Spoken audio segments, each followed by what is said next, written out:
And welcome. We're really glad to have you tonight. My name is Kaylee McCauley. I am the registered dietitian and health promotions manager with Celiac Canada, and I will be your host this evening.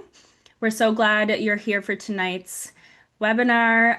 It's a really important topic and often under discussed. Living with a chronic condition like celiac disease, it doesn't just affect your physical health, it can have a real impact on your mental and emotional well-being as well. And that's exactly what we're going to talk about tonight. So let's start with a quick icebreaker to warm things up. We'd love to know where you're tuning in from. Feel free to use the chat on the bottom there to type in what city or province that you are coming from. It's always really inspiring to see just how wide-reaching and thank you, everyone. Usually we have a really great turnout from coast to coast all across Canada. So it's really nice to see everyone here. So before we get started, if you want to just go to the next slide, Sarah. I just want to give a big shout out. Thank you to our premium sponsor, Odos, whose generous support makes this specialized webinar series possible. Odos is deeply committed to supporting the gluten-free community by offering safe, nutritious, and delicious gluten-free products that have become staples in many households across the country, from breads to buns to flatbreads and more. And we're excited tonight to share that everyone attending the live session tonight is entered into a prize draw to win a $75 gluten-free care package from Odos. So we'll be announcing the winner at the end of this webinar. So make sure you stay on the session, stick around because you don't want to miss it. And to introduce Sarah, so we have tonight. Oh, this is a new product alert too. I wanted to bring to everyone's attention. Yeah, go check out Odos. It's on their website or in stores as well. So now it's my pleasure to introduce our speaker this evening, Dr. Sara Kohut. She is a clinical and health psychologist working in a clinical research and teaching capacity at the Hospital for Sick Kids, and the University of Toronto. Clinically, she provides psychological treatment to people across all ages and their families as they manage physical, emotional, and social challenges that come with living with chronic health conditions. As an investigator at the Sick Kids Research Institute, Dr. Kohut's research focuses on building resilience in people with chronic disease, with an emphasis on developing social supports and using mindfulness to live a value-driven life. We're so grateful to have her with us tonight to explore the emotional side of living with celiac disease and how we can better support ourselves and others on this journey. So we'll save time at the end for your questions. I'll try to figure out this chat box and drop your questions in the Q&A box below, and we'll have time for it at the end. So with that, I'll pass it over to you, Sarah. Awesome. Thanks, Kaylee. And thank you everyone for taking the time to come. I have a pretty busy agenda. I will try not to talk too fast and try to kind of go at a decent pace. But ultimately, I want to really start off. For anybody who's seen me speak about this before, you will probably have heard my kind of spiel on how we are wired and to remember how we're wired and go through and think about how to make life workable living with celiac, and really spend a bit of dedicated time on eating and what would be an eating disorder versus disordered eating and some warning signs, and then where to go for help. So to start off, really, I can't emphasize enough that our brains are wired to survive and socialize. Happiness is not our default state. Safety is. So if there are times where you're struggling or you're anxious or you're worried, that doesn't necessarily mean something's wrong with you. Because ultimately, if safety is our default, things like interacting with healthcare, or perhaps in moments where you don't have access to healthcare, or needing to read labels, being at restaurants, thinking of cross-contamination, those are going to be seen as threats to our safety when living with celiac. And also thinking about the idea that brains are wired to survive, we were never meant to be alone as humans. We were meant to be together. And eating is such a social activity. So when living with celiac, it can be also threatening to that part of our brains that are looking for connection. And this is also considering those moments where you might have been exposed to gluten and you have that brain fog and some of those ADHD symptoms that can make you feel a little bit more separated. So it puts you at a higher risk for things like higher stress levels and anxiety. And on top of all of this, our brains and our GI function are absolutely interconnected through the brain gut microbiome axis. So stress and GI function are absolutely interrelated for everyone, right? I promise you, I am a good time at a party, and I'm going to give you one of my favorite party facts, which is about serotonin. It is a neurotransmitter really important for anxiety, stress, and often many medications, not all, but some medications that target folks who have anxiety disorders will target serotonin and its receptors. The thing that no one really talks about is only about 5% of those receptors are in the brain, about maybe 1% in the heart, and actually 95 are in the gut. So that is why when we get nervous or excited, we might get butterflies in our stomach, or sometimes even the idea of having a crush on someone or going on a first date, you can kind of get some of that GI upset. It also really means that our connection, our GI system is really interconnected with rest. So this is why when we, as psychologists, sometimes talk about the fight or flight response, the alternative to that or the complement to that is rest and digest, right? But ultimately, as a society, even in Canada, I really want to say we're losing our capacity to rest. We are available 24/7. There are no more quiet weekends or after work hours. I'm old enough to remember when things used to always be closed on Sundays and you couldn't get things done even if you wanted to.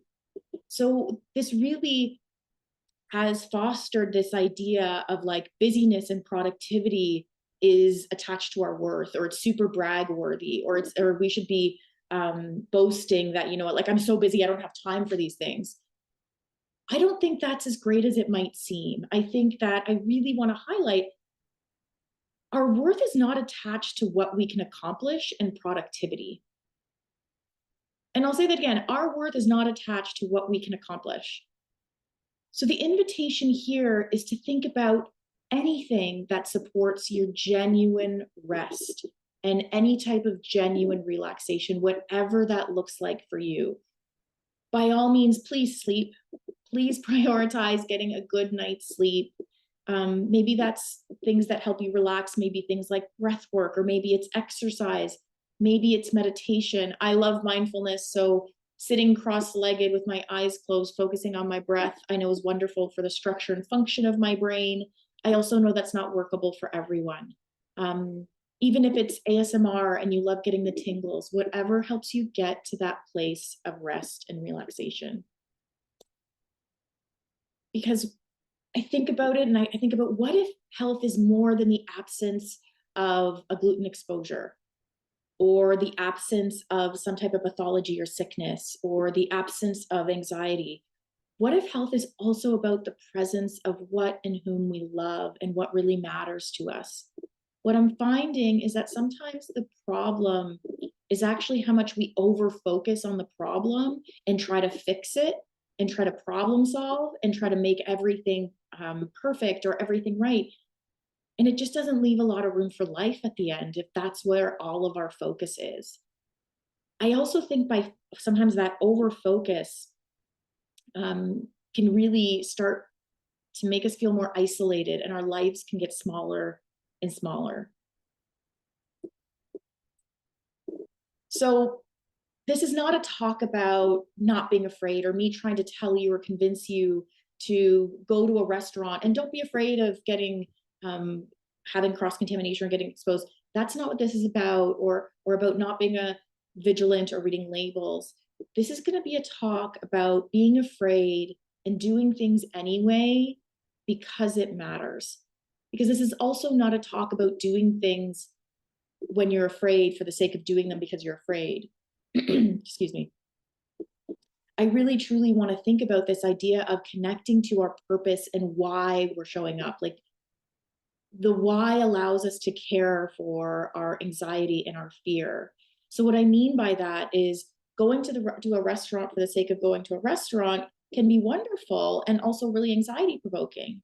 If we're going to that restaurant because it's our best friend's birthday, it'll give us more motivation and it'll attach more meaning to it and make it easier.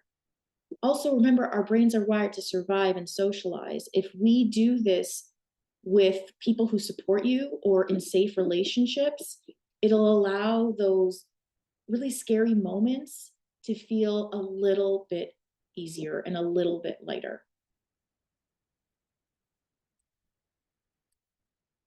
So I really want to talk about this idea of workability. And I love the idea of workability because it takes out this idea of what's the right way, what's the wrong way, what's the good way, what's the bad way, and it brings it down to what is actually workable for you and being honest with ourselves about what works for us. Because sometimes what works for us is not going to be what works for our family members, our friends, or society. I think at the end of the day, we can be our own worst critics because we create a lot of rules around the right way to eat or how and when we should eat.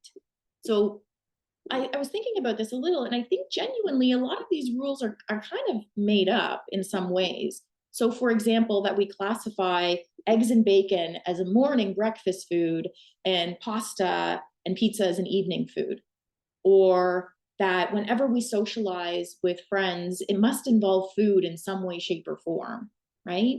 Or perhaps it's that we should be eating the rainbow at every single meal.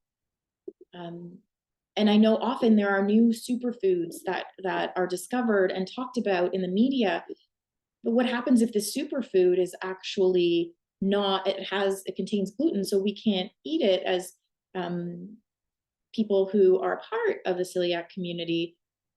Does that now mean you can't be healthy because you can't eat the superfood? I think let's think about this more creatively and this idea of workability, and maybe having sort of rice in the mornings for breakfast is what's really workable for you. Well, then let's do that. Maybe having the rainbow at every meal is not workable, but across a week you really do get that variety. Well, then wonderful. I think as someone who gets to love someone who lives with celiac, this has come really into play because it allows us to get a little bit more creative in how to make it work. And I really want to invite us to step away from this idea of being our own worst critics, and can we take a nonviolent approach? So, what I mean by this is that while certainly there are many public health recommendations that are wonderful, again, for the broader scope for most people, can we think about those recommendations and also acknowledge what might be most workable for us and what might work for us, and that's okay as well. And I say all this, and again, but gluten is actually objectively bad for us. Like, and as a community, and we do label foods as safe or unsafe, gluten containing or not. I think there is a lot of challenging language used, sometimes even going as far as calling certain foods legal or illegal or good or bad. And certainly we want to avoid all the symptoms after a gluten exposure. And anyone who's been living with celiac for any amount of time really knows what it's like to have that, not only that diet fatigue, but that burnout, both the literal physical burnout and also the emotional burnout of planning food multiple times a day, every day. I bring this up not to be pessimistic about it, but to recognize that this language is activating our threat response. And again, brains are wired to survive and socialize. So what I'm thinking about here is maybe we can think about this from a different angle. And again, from that nonviolent approach, can we care for ourselves because this is hard, not with the intention of making it easy or getting rid of hard? So can we care for ourselves because we're doing something difficult? And when we think about workability, can we get really curious, open-minded? Just let's get weird with it and see what actually might work for us. Excuse me.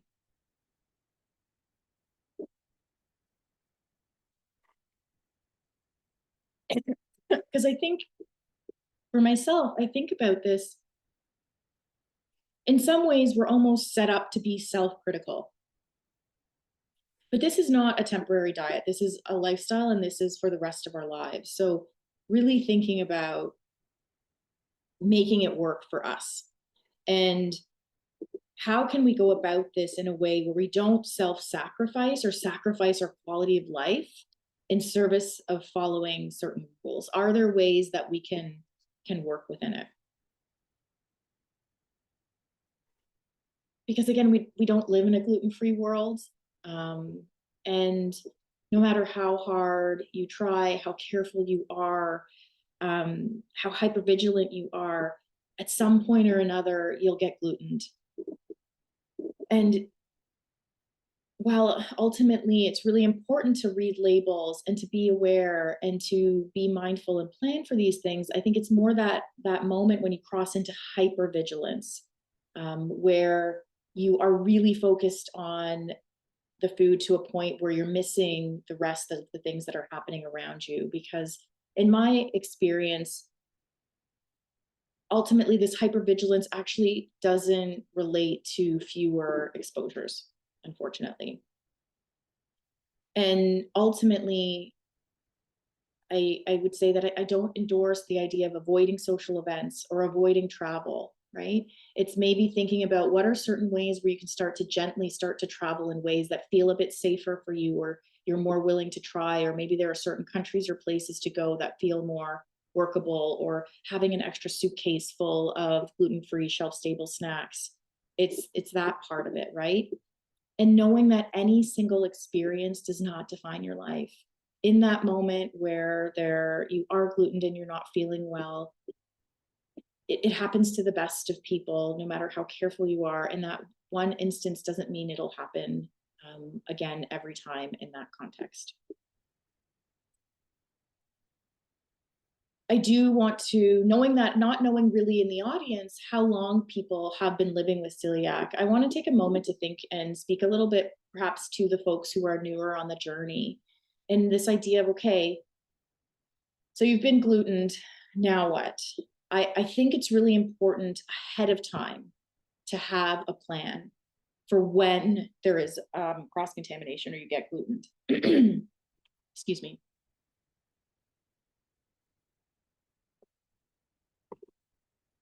And the reason I say this is because nobody wants to be thinking, and nobody is thinking straight when they are feeling unwell or nauseous or vomiting or have abdominal pain. It is very hard to think straight. So the idea is having things planned out ahead of time. And that way you minimize how much you have to think in that moment.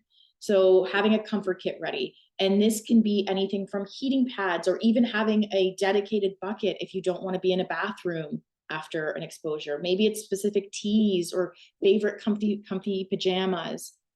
If you are someone who has vomiting or diarrhea post exposure, things that'll keep you hydrated, Gatorades or whatever electrolyte drinks could be helpful. And reminding yourself it is okay to feel frustrated and to feel worried and overwhelmed, or feeling guilty, or having those moments of like, oh, if I had just XYZ, or if I had planned, or if I had this. These are really natural reactions. It's our brain's way of trying to prevent it from happening again, and trying to gain some of that control. And I cannot stress enough, I want to really, really highlight that one exposure does not mean you have to start from scratch in terms of any damage to your GI tract or your system more broadly.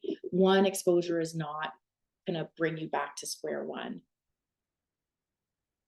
I also think in these moments, again, I'll bring back that idea, our brains are wired to survive and socialize. Bring in your people, whether that's trusted loved ones or people who are in the celiac community who really genuinely get it and get how awful you feel. Or maybe it's calling a friend to be with you, to distract you. Anytime we are suffering, if we can be in community, it takes just a little bit of that edge off.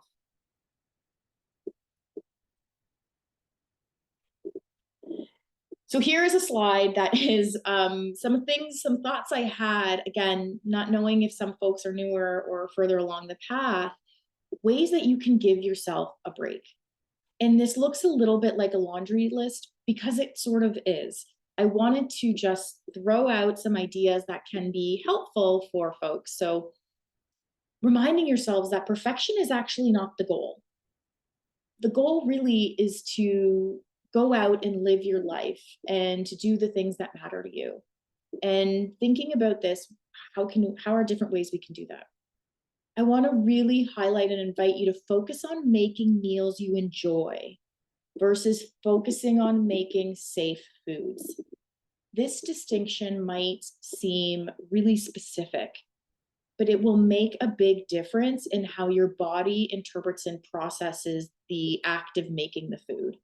Because if you are making the food to try to get to safety and try to make safe foods, you're putting your body in a place of stress, risk, there's something wrong. If you are making foods with the energy of, I really love this gluten-free meal and I look forward to eating it, your body doesn't feel the stress in the same way or the threat in the same way.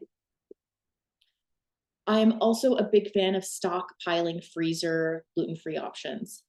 And when I say stockpiling freezer foods, it's not just about meals. I put the little icon of a cake because actually, freeze a whole cake. Have a whole cake at the ready in the freezer. If there's ever a moment or a party or an event you need to go to and you need a cake, have a whole cake in the freezer.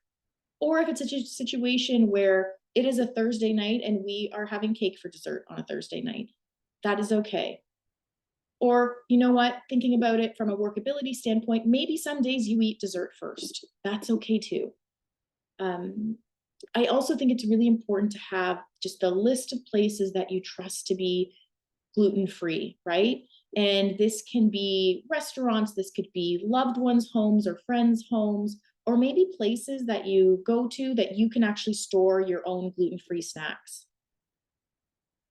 Develop a list of dupes of that. The reason I think the dupes can be really helpful is when you're going to different social events. I think it can be nice, especially for younger folks, to sort of match the social event. So if the event is having pizza, make sure you have like a gluten-free pizza with you. Or if it's about, hey, everyone's having cupcakes, having those cupcakes in the freezer so you know you can bring some of those. I also think certainly preparing food on a specific day of the week so you don't have to do this day after day after day can be helpful. And again, everyone loves snacks. We can have shelf stable gluten-free snacks just everywhere, in the car, at work, at a friend's, wherever, in a purse, in a bag, backpack, briefcase, everywhere. Just have snacks. And this, to be fair, is not just about living with celiac, because quite literally everybody loves a snack and nobody wants to get hangry. And as a psychologist, I use that word often, even though it's not a real word, but I think it's a real feeling where people get hangry, especially if they haven't eaten in a while. And sometimes you just need a good snack. And the last one on this list is this idea of having the people you can turn to who get it, whether they are living with celiac or they are someone who you've kind of entrusted and taken the time to explain it to. And please don't be afraid to teach others to prepare gluten-free safely. I appreciate it is frustrating and time consuming and can be really annoying, and also might be worth it if you pick the right people who will be there and do their best to show up and do this for you. Do not take an opportunity to love you away from those people, because learning how to cook gluten-free for you in a way that's safe is an opportunity for them to show up and love you.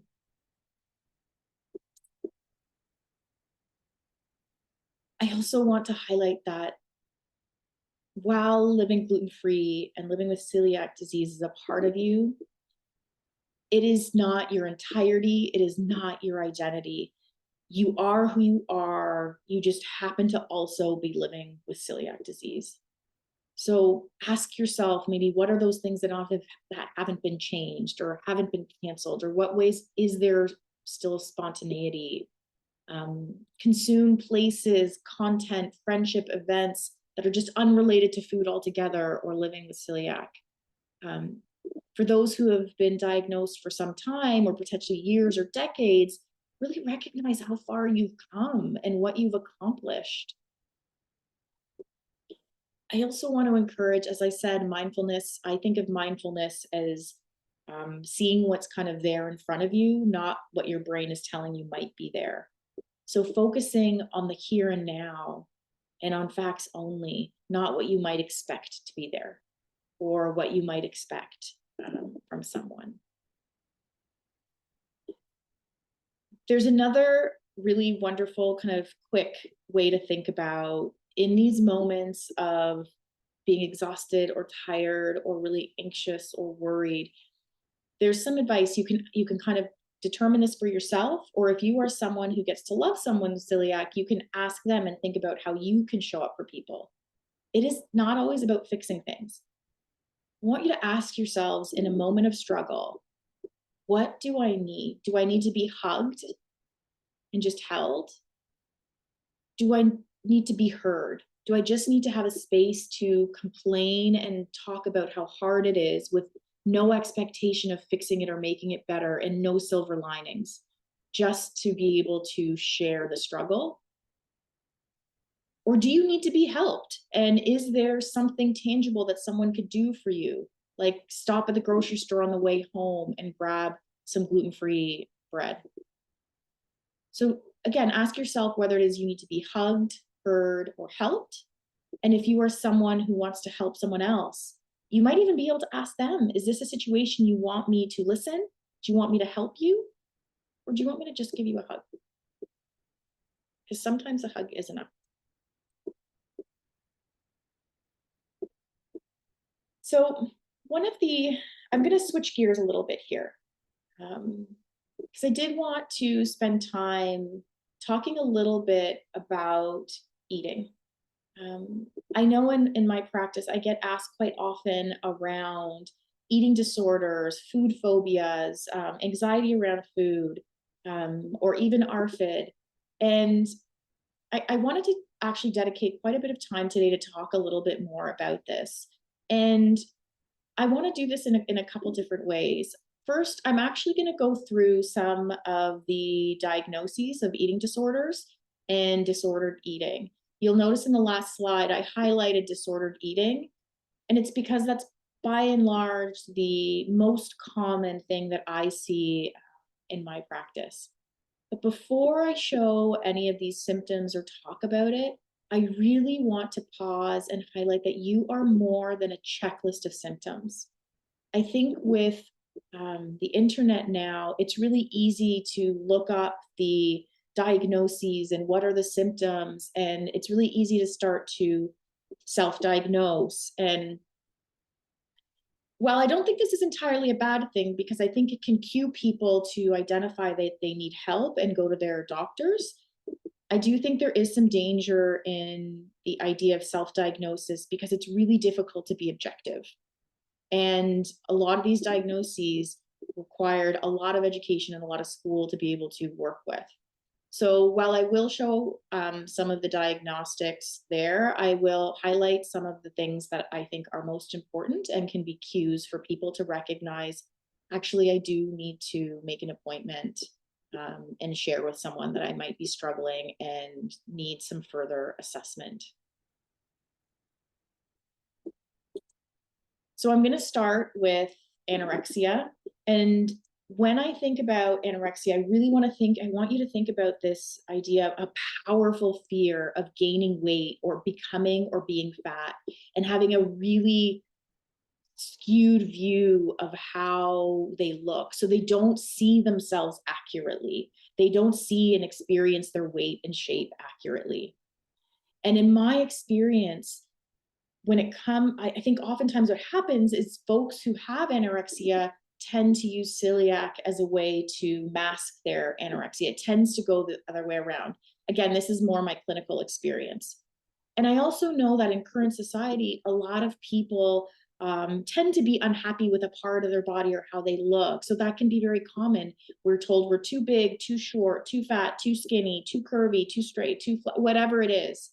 And I think for here, it's really that powerful kind of all-consuming fear, and that all your decisions or most of your decisions are really based on how it's going to impact weight gain. In bulimia, I really want to again highlight this idea where they start to binge eat. So they eat sort of uncontrollably and then do something to compensate for that. And again, in bulimia, what we're looking at and talking about is there's also this really negative evaluation of their weight and shape. And it is more than anything else, it's about this idea of trying to control their weight and shape. I will say that binge eating, just as a behavior, is slightly more common in people with celiac, and I'll talk a little bit more about this afterwards and why that might be. Um, then we have binge eating disorder, and that's where you go on food binges, where you kind of eat almost really, really, really large amounts of food in a very short period of time. And there can be this sense of not having control over how much you're eating. And again, I want to highlight two things here because it's actually a little bit more common in celiac to have moments of binge eating on safe foods or foods that you know are gluten-free, or having moments of that fatigue, whether it's emotional or physical, and then overeating to, like I sometimes will share with people, it sounds like they're eating their feelings, right? But I want to really highlight here, again, another reason why you want to see a professional about this and go to your family doctor or ask for a referral or ask for help. Because if we were to look at these criteria, I'm quite sure professional competitive eaters would qualify, many of them, for binge eating disorder. So there are nuances that go beyond these checklists. So please go to at least your family doctor or ask for further assessment if any of these things start jumping out at you as potential behaviors that you resonate with. More recently, there's also an eating disorder called avoidant restricted food intake disorder, or commonly known as ARFID. And one of the pieces I want to highlight in ARFID is this idea of a diagnosis of ARFID requires the inadequate food intake. So this is more when you're not meeting your nutritional needs regularly, right? So really hard to maintain weight and gets in the way in terms of not having the energy and things like that for everyday activities. So ARFID requires that this inadequate food intake is not related to a medical condition like celiac or food insecurity. So again, if you are struggling to maintain weight and has more to do with having access to gluten-free foods, likely the ARFID diagnosis is not quite the right approach. Again, that does not mean that you wouldn't suffer and that it wouldn't be challenging. And I think that's the piece that I really want to highlight. There are different buckets of eating disorders and disordered eating. So when we think about disordered eating, this is by far the most common thing I see in folks across all ages living with celiac disease. So this includes both attitudes and behaviors related to food.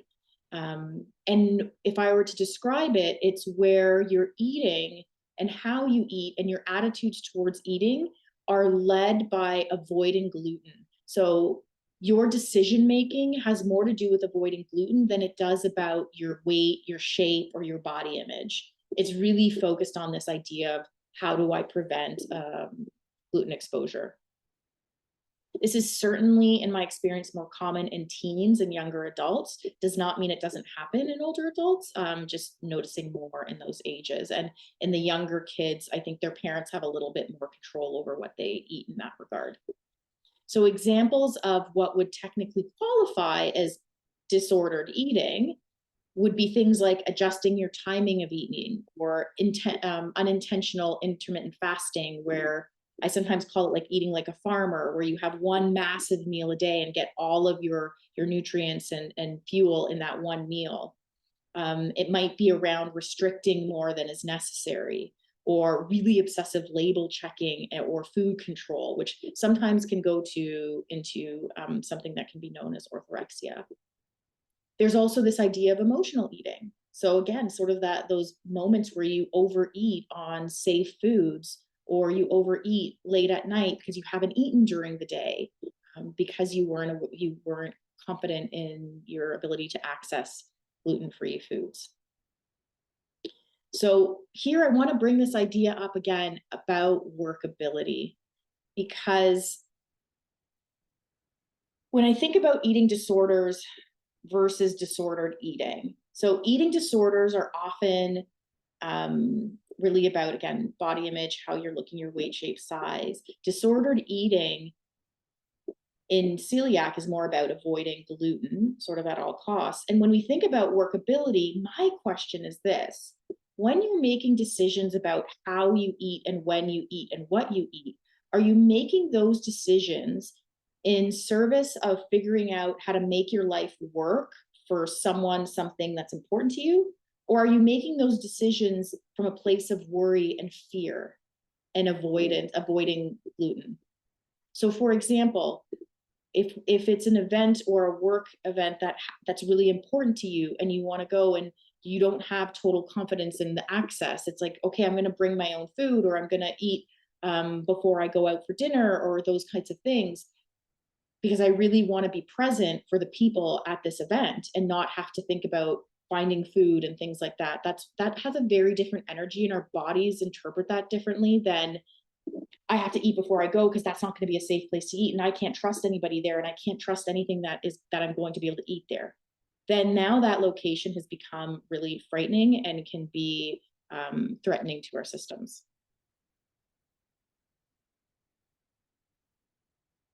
Another area that comes up and I get a lot of questions about is the idea of food anxiety, right? And food anxiety is actually not a formal diagnosis. It can be a component of another diagnosis. Say it's ARFID, like we talked about, or perhaps even generalized anxiety disorder. And that's more described by folks as the fear of eating or fear of cross contact, fear of cross contamination.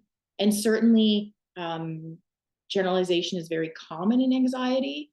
And here's the thing: if you get sick, if you get violently ill whenever you are exposed to gluten, it would be completely normal to have some anxiety around certain situations with food. And when we think about food anxiety, we've actually found that folks who are asymptomatic when they have exposures tend to have lower levels of food anxiety. And again, this makes good sense. Our brains are wired to survive. If our brains know that, oh, certain foods have made us really violently ill, it's going to ramp up the anxiety that happens. And what's happening here, I think, is more aligned with the idea that anxiety is taking advantage of gluten. And I think that's where I want to actually focus a little bit of my time. And I did list here the specific phobia. The part that I want to highlight, and I'm sorry, the font there is a little bit harsh on the eyes. It's really the idea of the fear having to be out of proportion with the actual danger. If you are anxious because you know that when you eat things that involve gluten, you start vomiting, and you don't want to vomit, that may or may not be actually out of proportion. So thinking about this from a perspective that takes one step away from eating is the idea of actually anxiety or depression or even trauma. So we know that people living with celiac are about 2.25 times more likely to have anxiety and a little over 3.25 times more likely to have depression. And here's the thing: anxiety loves the least solvable problem. And for everyone here, by and large, gluten will always be the least solvable problem, because we will never be able to rid the world of gluten, or you'll never be able to truly know that something is 100% for sure gluten-free. So again, this is what I meant by anxiety taking advantage of celiac and gluten when it comes to kind of anxiety and your experience of anxiety and stress. I also think what's not talked about as often is that some gluten exposures are genuinely traumatic.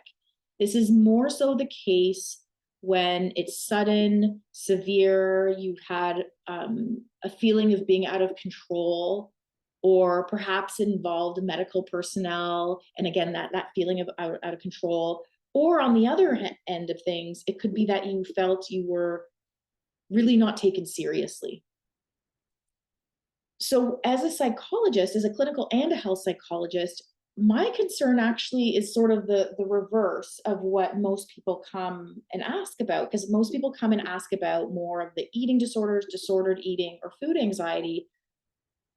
And my concern is more that, is the focus on the food actually masking an underlying anxiety disorder or underlying depression or underlying trauma that is not being acknowledged or identified or treated?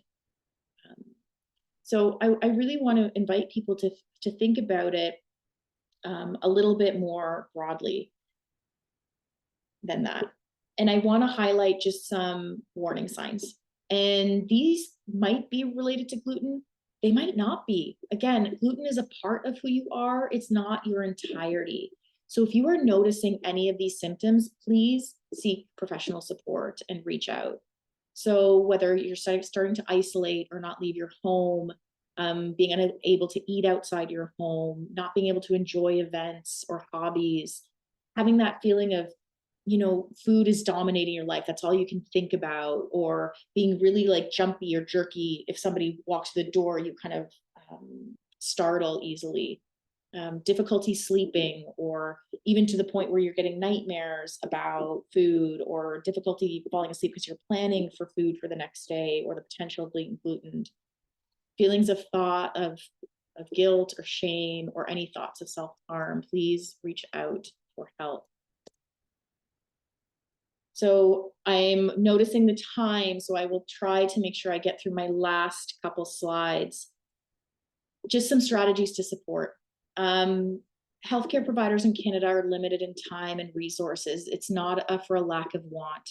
So you really do need to build out your team, whatever that looks like, whether it's your family doctor or a gastroenterologist or a pediatrician. Maybe it's dietitian or mental health supports, or even the community and friends and family. Really think about how you want to pull that together. I also think it's really important to come up with an elevator pitch. And I know people avoid the elevator pitch because they don't want to be a burden, or they don't want to be the one who is asking for things or making things awkward. But genuinely, this is why I want you to practice the elevator pitch, because oftentimes when you do need to use it, it is a more socially awkward or anxious situation. So you want to have this thing be so well practiced that when it comes out of your mouth, it's just almost like automatic. And when it comes to gluten and describing gluten to people who don't have a good awareness of celiac, I like to use one of two examples. You can, when they're thinking about preparing food, I think about raw chicken. Would you be okay having a raw chicken on a plate and taking the chicken off and then eating something else off of it? I think the raw chicken example gives you that sense of kind of disgust. It really grosses me out, but it can help people understand, oh, like I really do need to not reuse this, or maybe just a quick rinse is not going to cut it. So when you're thinking about how to describe it, I think raw chicken's a good one. The other is glitter. Glitter gets on everything and help us all when we're trying to like vacuum it up or clean it. But thinking about gluten like glitter, if the idea of raw chicken and the idea of salmonella is a little too gross, I think using the example of glitter can be helpful as well. I also want to think about other ways we can communicate. And when you're creating your elevator pitch, there is something in healthcare we often use called the 3-sentence summary. I actually think this is just a beautiful communication tool. And the way that it works is it's 3 sentences: your name, diagnosis, any relevant history. Second sentence is your current treatment plan. Your third sentence is your request. When you do this, it really sets you up really well. And again, if you practice this, it starts to roll off of your tongue a little bit easier. So for example, at a restaurant, it could be, hi, my name is Sara. I have celiac disease. I have to eat strictly gluten-free. Do you have and use a dedicated fryer for your French fries? Okay. So last 2 slides, I just want to think about other ways to support yourself. Genuinely and truly, please pause. Just stop for a minute and consider, is this working for you and what you're doing? And be honest. And are there things you can do to make it more workable? And can we know why are we doing this? Why are we putting ourselves through certain things? It's making sure that you're really aware of why you're making certain decisions and why things matter to you or who matters and why you're showing up to certain things. I think there's a level. I love to just say hello to things. Even today, public speaking and talking about living well with chronic disease is really important to me. Public speaking makes me very anxious. So even before this talk we started today, I just said hello to my anxiety. I was like, hello, hi, welcome. We are about to do this talk because I care about helping people live well while also navigating gluten-free diets. And I just want to invite you to give yourself some grace and to give yourself a break. It is not hard because you're doing it wrong. It's hard because it's hard. And can we be kind to ourselves because we're doing something difficult? And these strategies might not, or even anything I said in these talk might not make it easy, even if it sounds simple. It's just about trying to make it worth it and knowing what is worth rallying for. So just for anybody who wants to take a quick snapshot, I wanted to really put up a list of where to go for help, and really encourage you to be clear and honest with your medical teams. You are not a burden. They want to know what's going on. They can't help you if you are not honest with them and let them know if you are struggling. I think there's lots of everything here I think is Canada wide. I tried to focus on Canada wide, where again, whether it's your local hospital, emergency department, community mental health, reach out for help. If anything during this talk came up that you thought, oh, that sounds a little too familiar, just reach out. And ultimately, Celiac Canada is a wonderful resource. Find your people, whether that's through local CCA chapters, whether it's in-person events, online events, whether it's social media, or maybe there are some celiac influencers you really appreciate. Just find your people. And in service of that, just thank you to everyone for taking time to be here with us today. And also a special shout out to Inez, Kaylee, and my sister Laura, who definitely helped pull this together and have taught me in many ways what it's like to live gluten-free. Thank you so much, Sarah. That was an awesome webinar. I think we're getting lots of great feedback, so thank you so much. It was very helpful. Before everyone goes, I am going to draw the name. So Kathy Ball, we will reach out, but congratulations, you are the winner of the care package from Odo. So we will reach out through email or phone number, and yeah, congratulations. So we will just save a little bit. I think we have 10 minutes for questions. So I'll go through the question box. For those of you who can't stay, that is okay. You can log off. We will send a follow-up email with a survey and the recording attached. It'll also be posted to our YouTube channel so you guys can watch it at a later date. But thank you, everyone. Okay, let's get into some questions. We had some really interesting ones here. I think I'll just read them out and then we can go from there. Yeah, okay. From Vicky, I'm a parent of a celiac who is overwhelmed by the over focus on her disease. How can I help? I think a lot of it, that's a great question. And I think so much of it is thinking about what are the things that you want to be moving towards and what are the things that she likes to do, and ask, and not like, and thinking about in terms of asking questions. And I'm trying to think of an example here. If it's like a soccer game or something, minimizing the conversations about the food and the snacks and what are we going to bring and what are they going to bring, and we have to make actually just focusing on, oh, like who are we playing against? It's great weather. Like go out, play hard, and really adding that and both. I sometimes like to think about it in terms of getting into that place of it doesn't have to be either or. And you can have celiac disease and live with celiac and also be a soccer player, also be a dancer, also be a musician, or also just be a kid and having places where you just don't focus so much on it and don't Yep, think it's I totally agree.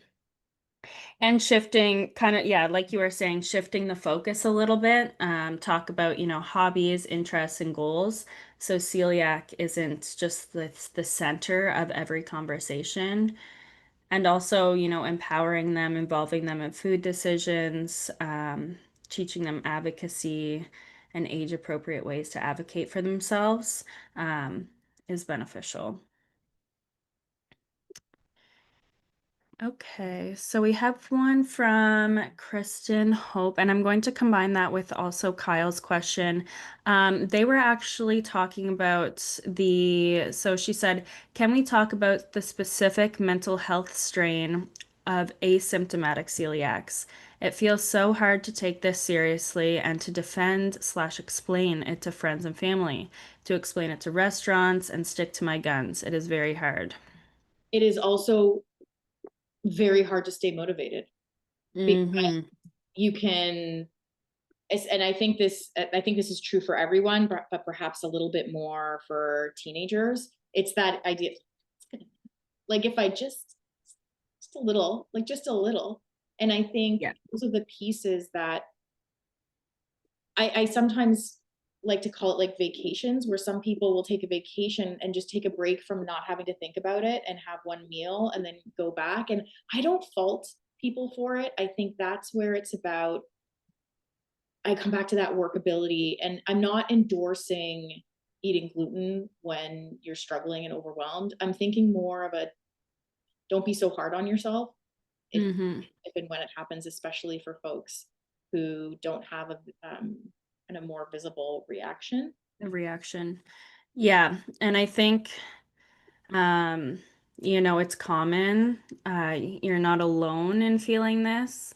I know a lot of people who are asymptomatic, they feel guilt, doubt, or shame, or like they don't deserve the diagnosis. And that's not true at all. Celiac disease. It isn't measured on how sick you feel, but what's happening on the inside. And symptoms, like we know, symptoms don't relate to the damage that's being done. Even people who are symptomatic, even if they don't have symptoms, like damage is still being done if you eat gluten. So I think just remembering that and that there's no shame in your path and self-compassion goes a really long way. So, yeah, just remembering those things. I know it can be really hard though. Yeah. I also think to some degree it's sort of, and it can be harder to do, but it's like find your Yes, people who get it and who are going to just support you. 100%. That's huge. And I think it's difficult to do because, like, if you don't have other people around you that have celiac disease, some people just don't get it, but the right people will. So from an anonymous attendee, like Vicky, I'm hoping for some tips to support my 17-year-old through this new diagnosis from that mental health perspective. We are so lucky that she has a year before she goes to post-secondary, so that gives her more time to get used to. But right now, she's walking down the grocery store aisles in tears. Oh, that is hard. It It, is really hard. actually, Um, I was going to say before, one thing I was going to say for folks who before they log off, what we can do as well is there's some audio and video, like just YouTube resources that mm, are somehow attached to this, where there are certain videos and they're like short animated videos of things like what to do with your overthinking or what to do when you're overwhelmed or how to feel a feeling and things like that to help folks when they're struggling. mhm. Because often when I hear comments like that, I'm like, fair, Yes. fair. Like, I know. And especially when you're newly diagnosed, and especially I feel like teens, they go through a whole other whirlwind with the social aspect of it. So being a 17-year-old and yeah, the post-secondary thing going to post-secondary is it can be stressful. I actually created a university guide to help people when they're going to post-secondary for college or university students. And it is on our website. If you just type in the search bar university, it could help. So, and also, just validating her emotions. Like we said, it's fair to feel that way, especially in the beginning, but just knowing that it does get easier and that there's help available. If you ever need some help, we are here at Celiac Canada. You can always reach out. Um,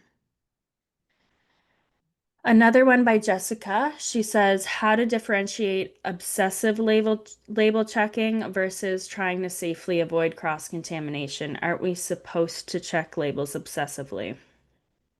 That's a hard one. because it's qualitative, and that's where sometimes it can be helpful to think about like how much is it impacting your life, right? And Yes. how much is it getting in the I way? think yeah. And that's where I think about this idea of workability. Like, if you Yeah. are, is it working for you? Like, because maybe you're in a situation where you have more capacity to put more time into reading labels because either you're at the beginning of your journey, so it's sort of I might have to put more time into it, or maybe Hmm. stage in your life where you have more downtime, so you have more time to do it versus then. So it's hard to kind of give a hard and fast answer of this is where the line is. I think there's that piece of, is it, how much is it driving anxiety, and how if you check in with yourself, where is it workable, is that level of obsessive checking. I totally agree. And I think it really, you do have to check in with yourself and see, is it really impacting my mental health, this label checking? Because I know it is very hard in the beginning to start, label reading. You feel so overwhelmed having to read all these labels, but it should get easier, and it does usually get easier. But if you're continuing with this anxiety around label checking, obsessively, always, double checking the label, that's when you may need to get some professional help. Some from an anonymous attendee, can childhood trauma cause eating disorders and celiac disease? If untreated in childhood, can eating disorders and celiac disease be triggered later on in adult life? Um, So yeah, so like I guess I could kind of answer that. I don't know, like I don't know that there's like a direct correlation between having trauma and being diagnosed with celiac. Certainly, when no. eating disorders and things like that um, Hmm. can be related. I think that's where oftentimes what I would recommend is actually speaking to a professional, because they can help untangle some of those things and answer some of those Hmm. questions for you. At the end of the day, celiac is an autoimmune disease. Yep. So it's not going to be caused by stress or trauma or things like that. Uh, Hmm. Ultimately, I think talking through some of those things. I do think that stress and trauma can trigger GI symptoms, certainly. Yep. So I think that's where there can be sort of Hmm. overlap in that way. But again, I think those are the types of questions that when we're getting into it, you're better to talk one to one with someone who knows what's happening in your life currently and in the past to help sort through that. Yeah, absolutely. And it is a genetic condition, so you need to have the genes to develop it. You need to be eating gluten, and there is a trigger involved. We're just not sure what it is yet, but it could be, stress, but you do ultimately need to have the genes to develop it. Um, by Kyle, this is kind of the same as the other one, the first one that we went over, but I find the uncertainty of cross-contamination difficult to manage, as in a lot of scenarios you have no control, and if you are less symptomatic, you may never know that you got gluten exposure. And that's just it. Our brains hate uncertainty. Mm-hmm. And then we will do everything in our power to try to gain certainty. And I think sometimes the part of the like sometimes the problem becomes our efforts at trying to make something that's uncertain certain. Yep. Because they're correct. Like there's nothing that we can do That indicates it. to Yeah. replicate it 100%, right? And so Yeah. there's that place of I don't love the word acceptance because I think when we hear acceptance often, I think it's felt as resignation. To me, Mm-hmm. acceptance is about willingness. It's willingness to acknowledge like I don't know. And instead of putting all my effort into trying to find out, it's sort of putting some effort into I don't know and what do I want to do anyway? Yeah. Yeah, I love that. And I think that's, you do the best you can do. And I think that's the best you can do in that moment. One thing I will add is to, if it helps, to go get your TTG tested just to make sure you are doing well. Usually, if that's still elevated, then it is a good indication that you are getting gluten somewhere in your diet. So, but if that's fine, you can move on from there and say, I'm doing great. We can move on from this. So that may help you to get your TTG levels tested again. Um, how do I help my child ensure they eat healthy options in their gluten-free diet when their anxiety about celiac is high? Yeah, so I think this one, um, when their anxiety about gluten is high or celiac is high, I think kind of what we were talking about before, validating their feelings. It is valid to have anxiety about celiac. We need to know kind of when it is a problem and when you need to reach out to get support from a professional. Um, and I think just focusing, what I love to focus on is eating a balanced plate. Focusing on getting kind of a balanced plate in every meal, and sometimes we do have lots of videos on YouTube about it. And that can be a whole other webinar in itself. But I think just walking through validating your child and just know that it is common anxiety, and yeah, And there I is think supports available.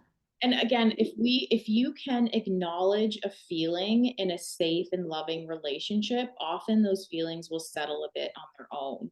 So what I mean by that is truly like allowing that space when I talked about being hugged, heard, or helped, just to be hugged and heard while sharing an experience of anxiety can help take some of that edge off. Yeah.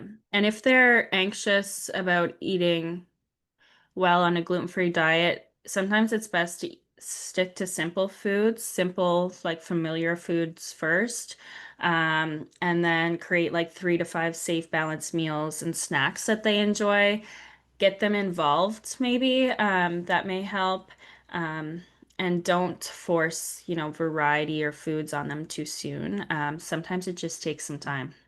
And ultimately, like at any meal, as long as you have one like really salt you go to, you know that they'll eat it. It's a safe food. Yes. Have at least one of those. Yep. Want to like if you want to have a new one, just at the table, not necessarily even on their plate because that might be too much for some young people. But even just seeing certain new foods, Yep. just any kind of gentle exposure like that can be helpful. Yep.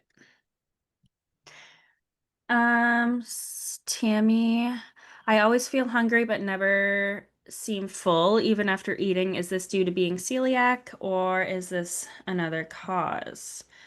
So it can be related to celiac disease in a sense where your gut is still healing and may not be absorbing nutrients properly.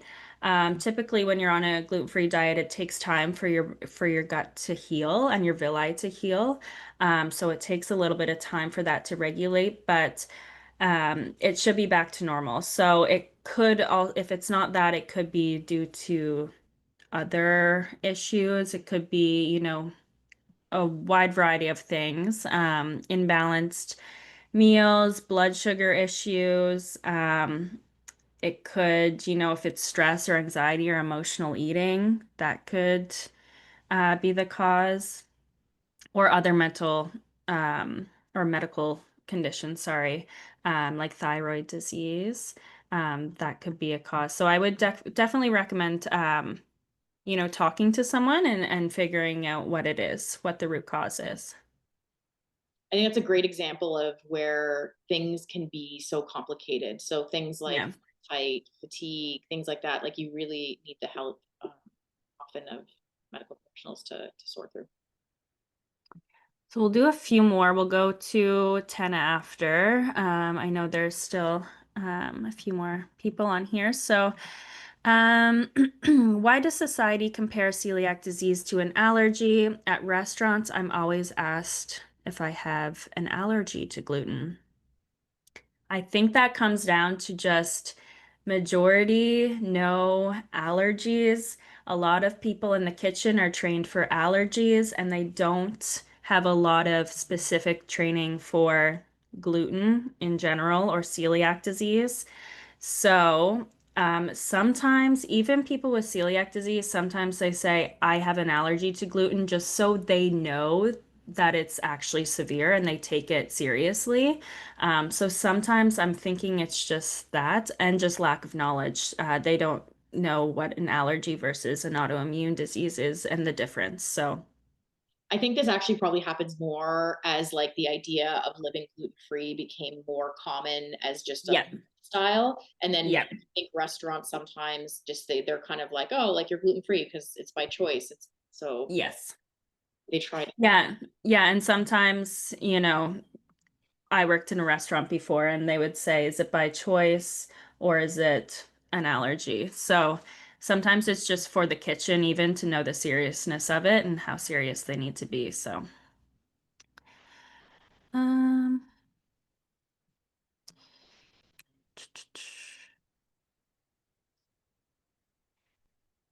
it's been some years that I take medication for anxiety and depression. I discovered I have celiac disease. Will a gluten-free diet help me with anxiety and depression? Will I be able to stop those medicines at some point in the future? That is a hard question to Mm. answer. But what I will say is certainly you'll do this in conjunction with whoever the prescriber is, whether it's a Mhm. or a family doctor. There has been evidence to show that I know a bit more of this from the pediatric literature, but I know that after going on a gluten-free diet, there are certainly children whose ADHD symptoms decrease, Mm. and some of them do have decreases in anxiety. So what Mhm. I would say is talk to your team. There Yeah. is some precedence for like again, I think there is some evidence there that going gluten free does help. Yes, yeah. And even in our state of celiac research, so we did a study a couple years now, but the results can be found on our website. It shows also kind of a decrease, but some are still there, there is a chunk that do still have it afterwards. So yeah, again, hard to answer if everyone will improve after a gluten-free diet. Sometimes it's just it sticks with you. There will be a certain percentage of people who happen to have celiac and also happen to have an anxiety disorder Yes, that are that unrelated. is true. Yes, Yep, that's also part of it as well. exactly. Yep. Not everything is related to your celiac disease. I think that's important to mention.